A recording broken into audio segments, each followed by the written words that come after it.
Okay, is this working all right? Yeah, good. Yeah, thanks, Frank.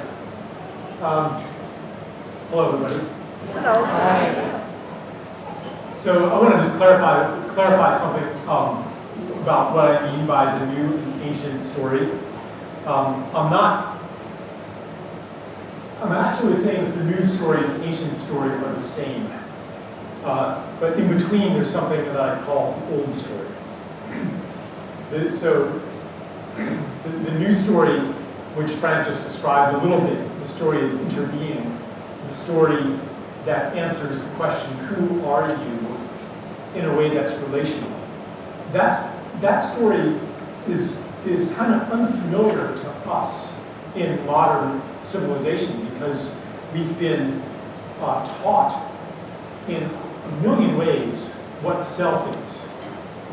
The separate, independent individual in a universe outside of ourselves, separate from other individuals. We've been taught that in a million ways, and not only is that an ideology, but it's also reflected in our economic system, in the way that we relate to nature. It's reflected in all aspects of our culture. So it's somewhat unfamiliar to us.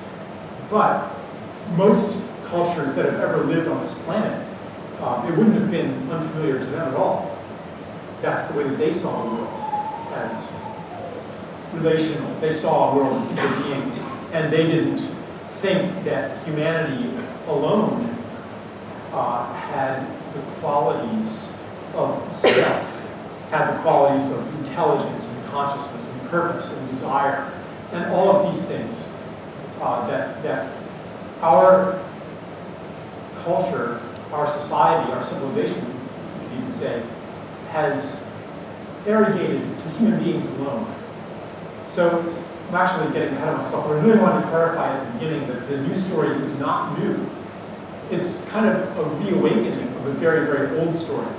And it's you could even say that this very old or this ancient story has been kept safe in remote parts of the world until the time is ready for it to come back.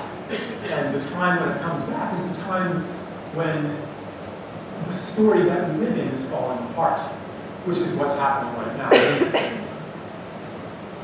It's still,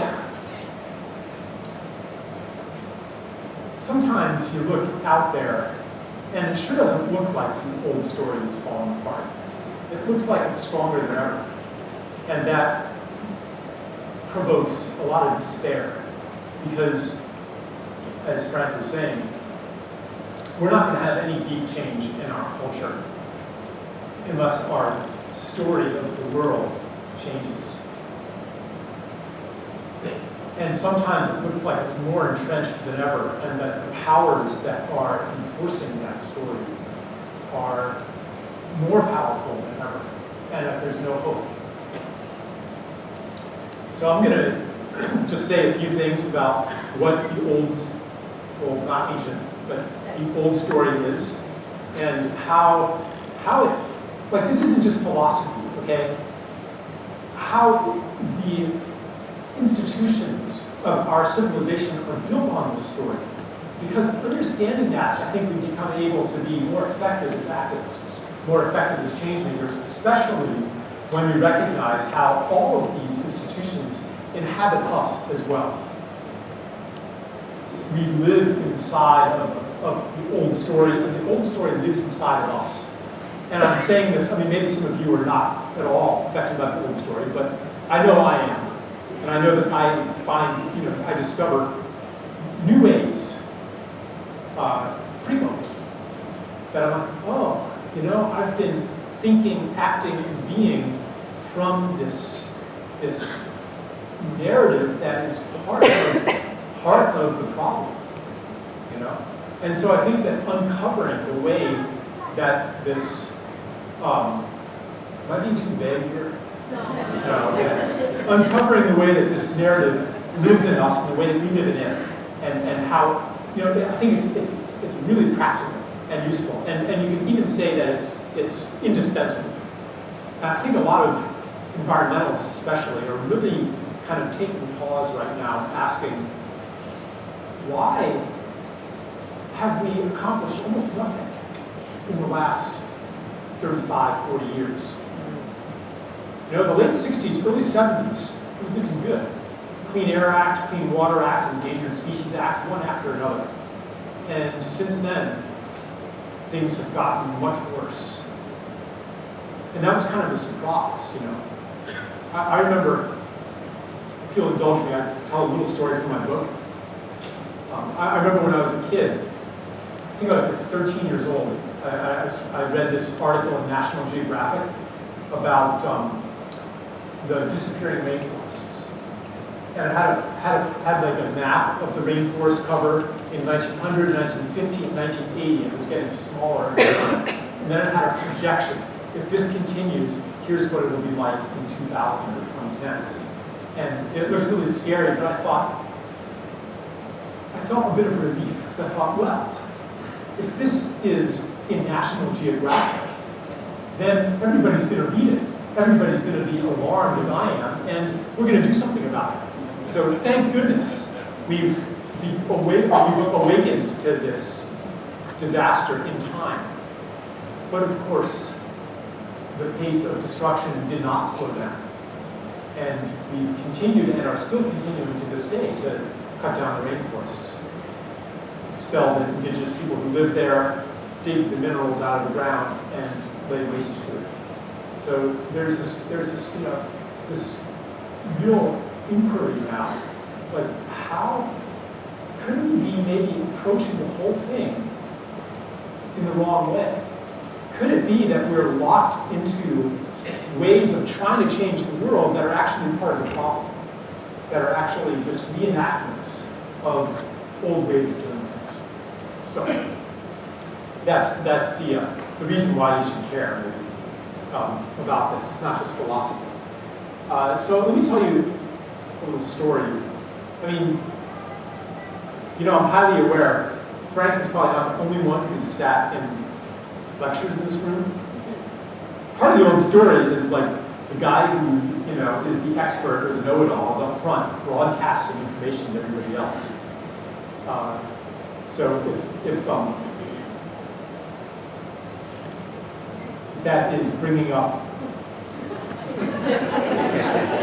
bad memories in you, or even kind of like a little bit, I don't know, like I always get resentful when I sit in an auditorium like this. Well, not always, but often.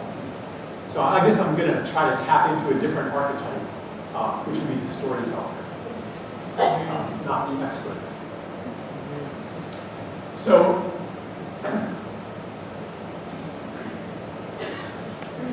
yeah, so I've been, well, I'll tell you a little story. And I've been kind of sharing stories like this and discovering that so many people have a story of this kind. And so I'll just tell you one that I heard recently. It was in a circle, and a woman shared a story about taking care of her grandmother. No, her mother. Taking care of her mother, and this woman was in her 60s, so her mother was really quite old. And her mother was very sick and required a lot of care. She had to go and change her mother's diaper. She had to clean her bedpan. Every day do the shopping for her mother. Day after day, year after year, none of her siblings really wanted to help. She was the only one doing this, and it was such a burden to do this. Her mother didn't even appreciate it. In fact, her mother would yell at her for the least little thing. But she still, despite that, she still kept on faithfully taking care of her mother until the day she died. And there's more to the story, but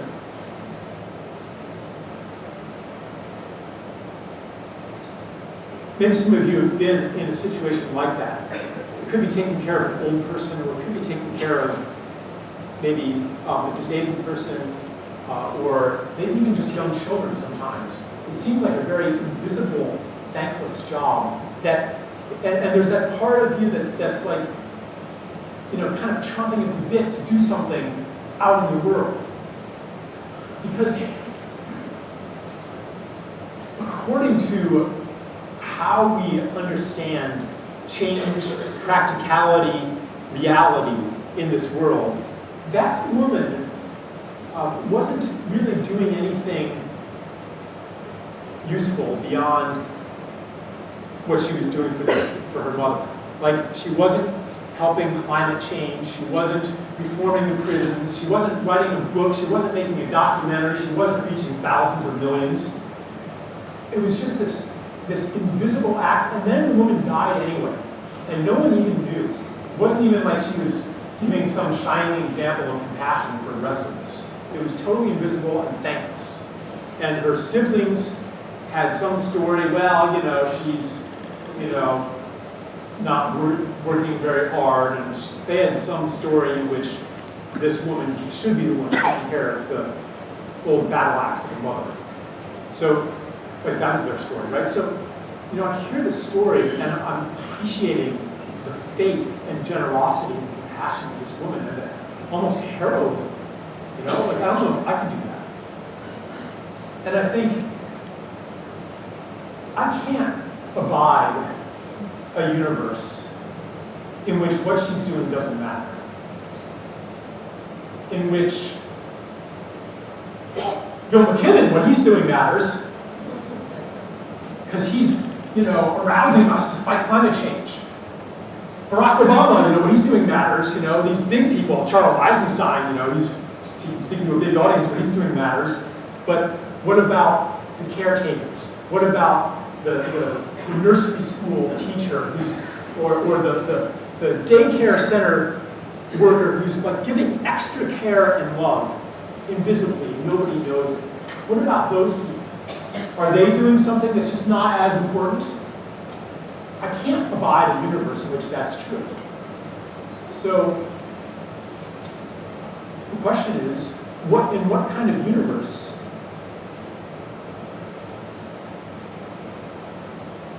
are these actions every bit as significant as all of the big stuff? In what universe is that? And I think that all of us, on some level, know that that is the universe that we live in. A universe where the tiniest actions have cosmic significance, and in which you could say God sees everything, in which every action has an effect that plays out, regardless of whether in our conventional understanding of causality it could possibly make a difference.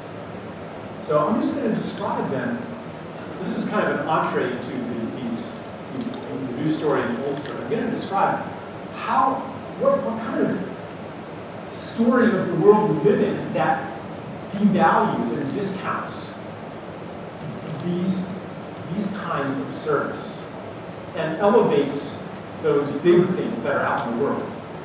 What belief system are we living in that so contradicts what you might say is our heart known, and tends to devalue women's work as well, by no small coincidence.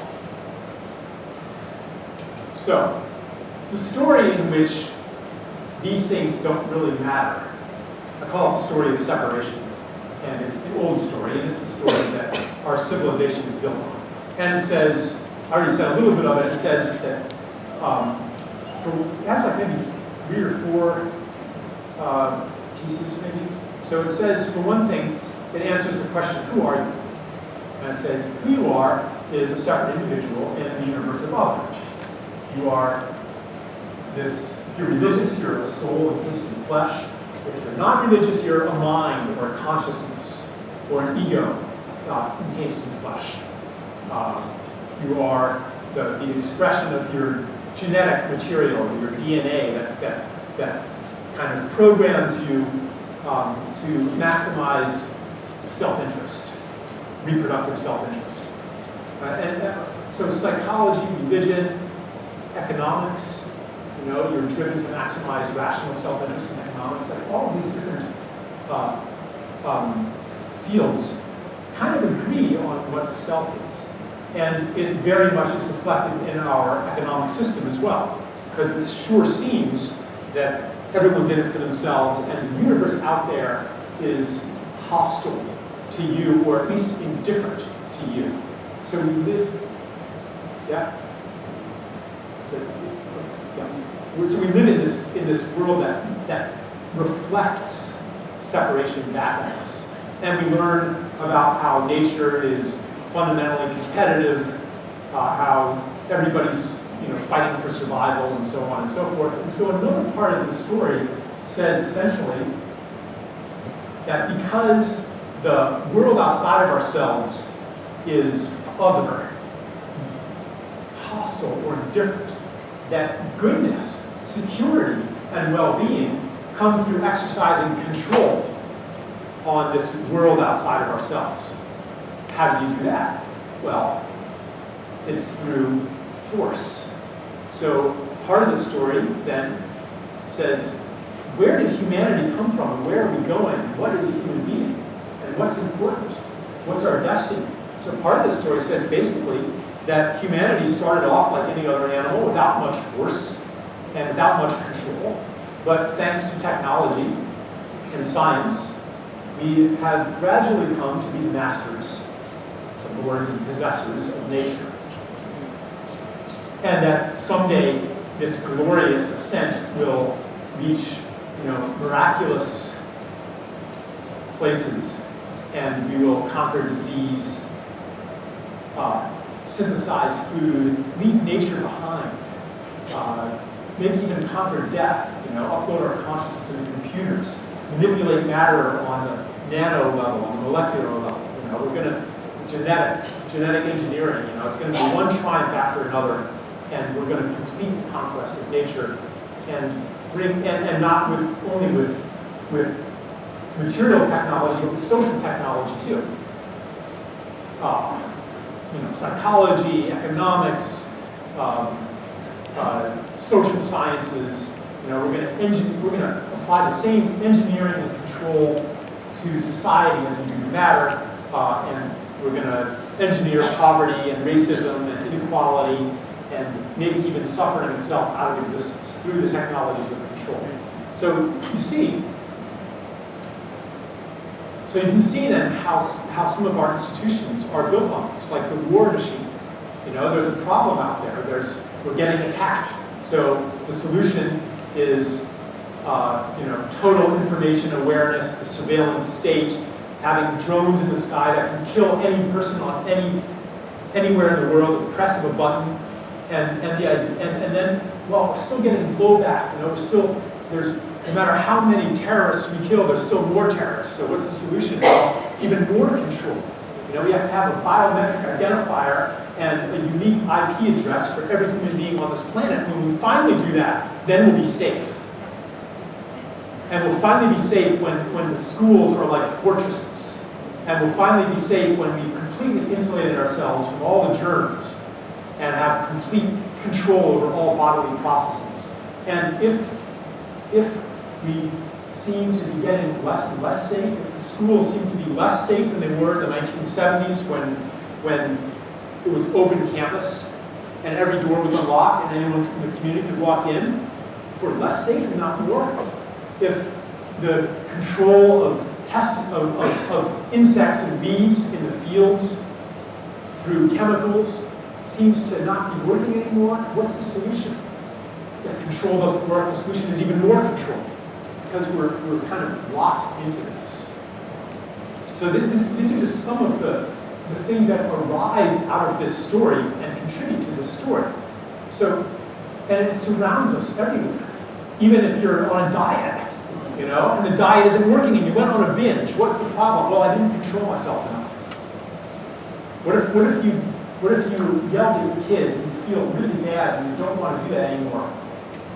And so you got to exercise some self-control. And how do you do that? Well, I have this impulse, this desire, and I've got to control that. I've got to conquer inner nature as we conquer outer nature. So it's all part of the same mindset, and in politics too. part of the old story. And I'll get to the new story, so don't get too depressed. But I just want you to see how this condition is.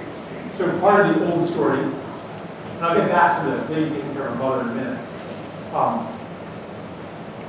Part of the old story, I call it the war on evil, which says essentially that the problem in the world is terrible people. So you can do this as a little experiment. You can go to the Huffington Post or something and read the comments. That's a liberal website. And then you can go to Fox News and read the comments there. Okay?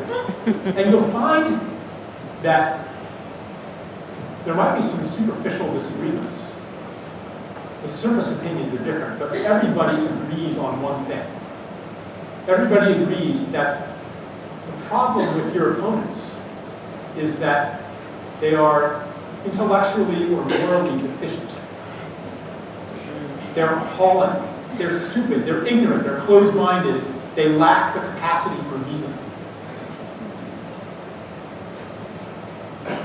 Now you may think that, so everyone agrees on that, but I think that that is untrue. There's another explanation. Another part of the mentality of evil, which is part of the old story, and because evil really originated with agriculture. The idea of evil originated with agriculture. Because now, no longer did everything in nature have its role and its place. There were some things like weeds and wolves that needed to be exterminated, and the forces of nature needed to be controlled. And so early on, 5,000 years ago, in the time of Gilgamesh, good was associated with order and domestication, and evil was associated with chaos. And the warrior king would be pushing the bounds of evil back. So this is very, very old mindset, but only a few thousand years old. So evil basically says, so another part of this mentality is essentially that people do bad things because they're bad people. Like the Monsanto executives, or the fracking executives. And we think, if I were them, I wouldn't be doing that.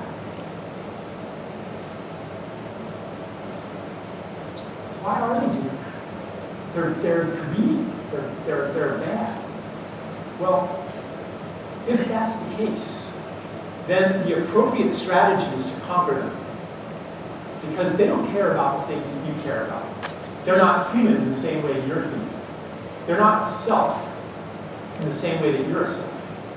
They have to be stopped by force. Same mindset as imperial foreign policy. Got to be stopped by force. But imagine, this can be really confusing when you actually meet one of them, and he seems to be like a really nice person who, maybe goes out of his way to take care of his neighbor's dog when he's on vacation, and he's really generous to at least some people in his life. At least no better, no worse a person than you are, if you're honest. A lot of people have. A woman was telling me this story when she moved from Portland, Oregon, where it's so liberal that there's a sizable minority that is opposed to any trash collection at all.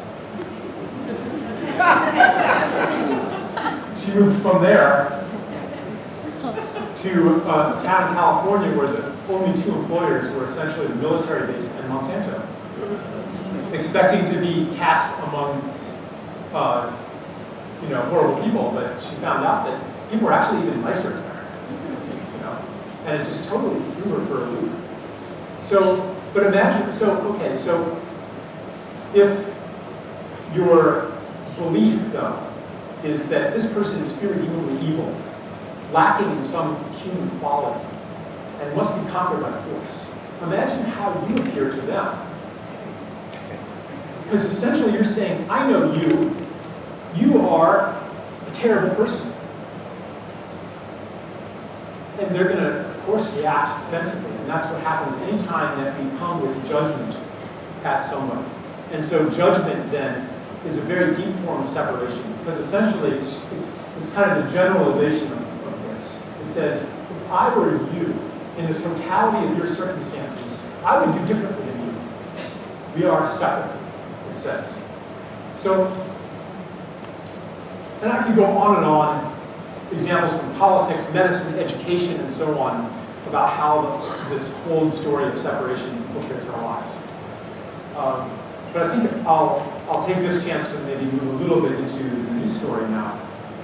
What would it be? What's the alternative? And I'll just say, maybe the reason that we have been ineffective as change makers is that we haven't been in reality. If the reality is not that people do evil things because they're evil people, if the reality is perhaps people do what they do because of the story that they live in, but we're thinking it's because they're evil, then we are deluded and we will not be effective. Let me tell you a little story about the power of seeing somebody as not evil. Because when you see the way you see somebody is an invitation for them to be that way. I just met a woman from Afghanistan last week, Sakina, her name is. She does peace work and educates girls. So she gets death threats all the time.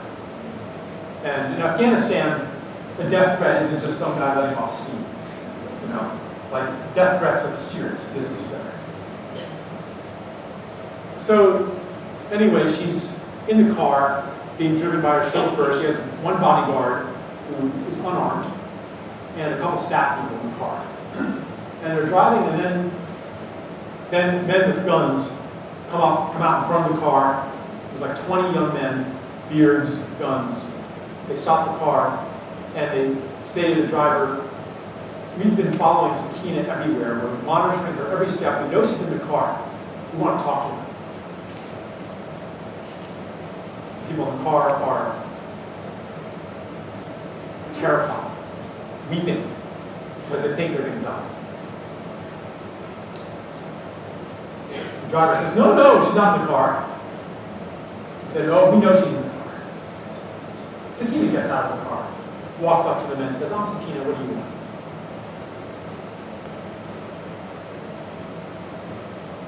A half hour later, the young men have decided that they want to be educated too, just like the young girls.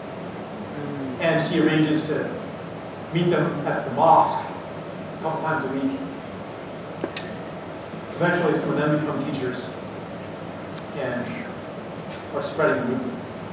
And it's all because of the way she saw them. She didn't see them as scary, irredeemable people. She saw them as beautiful boys who aspire to a better life and care.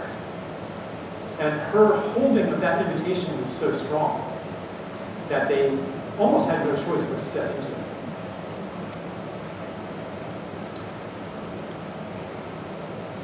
Now, if the cynical part of you is being triggered now,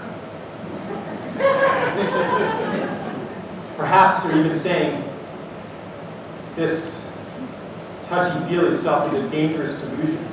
We've got to treat these people like the psychopaths they are, otherwise they'll run rampant all over us. Let me add a little extra incentive, which is that if the only hope is to overcome these people by force, then it's hopeless. They have all the force. They have the surveillance state. They have the media in the palm of their hand. They have almost all the money. They have the weapons. They have the riot control gear. They have the concentration camps. They have all that. All the force, almost. What we want to accomplish in this world cannot be accomplished through force alone. Now, I'm not saying there's never a time to use force or to get into a fight.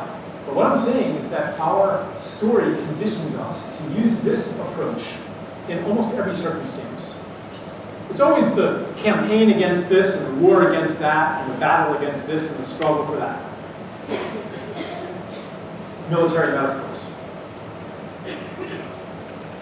And I think that this habit is often misapplied. There are other ways to do things, other ways to create change. The way that I've been talking about a lot is to disrupt the story. So, in the story of force, though, and in the story of force, science, at least classical Newtonian science, says that change only happens in the universe when a force is exerted, when a force is applied to a mass. Things don't just move on their own. They don't change course without a force being applied to them. You know, practicality means you can predict cause and effect. I'm going to exercise this force, I'm going to pay lots of people, and they're going to all come here, and they're going to do this. I'm going to scare them into doing it. A lot of the environmental narrative is about very deeply coded force. Why should you care about climate change? Well, because here, look at the economic losses that are going to result from climate change, and then we're not going to have a planet to live on. So I'm going to scare you into care. But is that really how somebody becomes an environmentalist?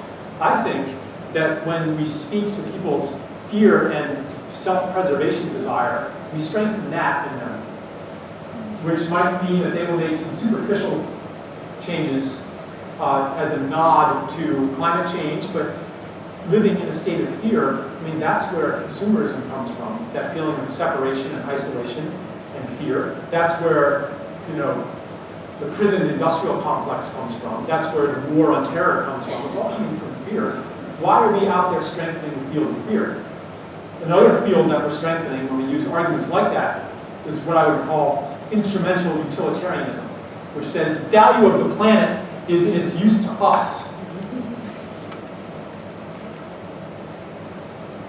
So I met this guy in India he's actually British, but he's involved in trying to save the Carolina swamp forest. You guys know about the Carolina swamp forest? No.